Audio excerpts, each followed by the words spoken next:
Milyonlarını sizlerden on dolarını soracak deme. Bir günü senin ben hayal vazgeçen çakıştı. Vazırlarım. Ben de dünyadaki en kısmı tutaklar giyiyor.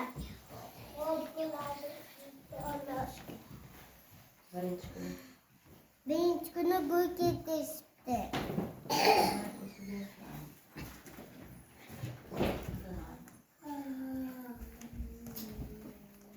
Erkek bilmez. İkinci günü kayampayım çok yetişti. Erkek bilmez.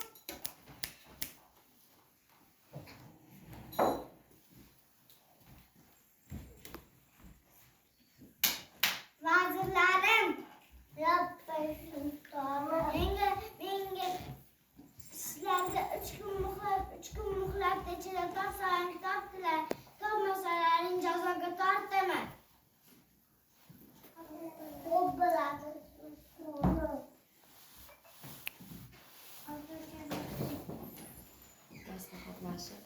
Mesela yaşıp esin oynadı başta.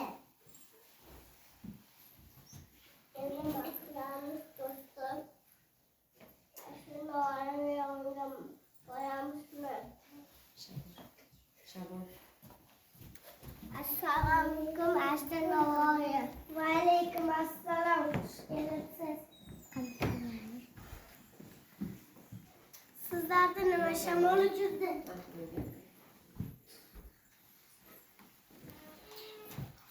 İşte anamız. Bu nesanımız. Dünyadaki bu nesanımız. Akkerin dedi. Sizler bana verirler miyim? Ben ilacını toplamam. Yaktan sizge. Ağzımaydı.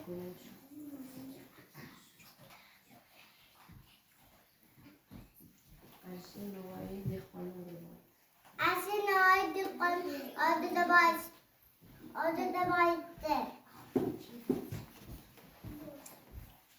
Assalamualaikum Dekkan baba.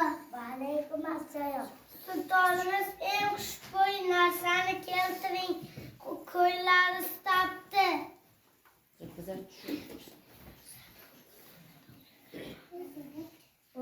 Bu kuş koyunlarsa sandalydaki uçuyken landı abi abay.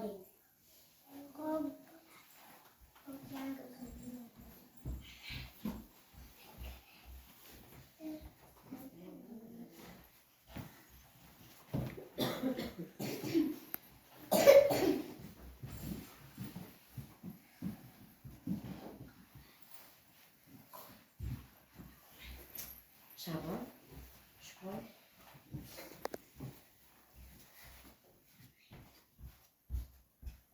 İyi aşer dostum. Sen benim koyunumu ıslatsana. Topsana.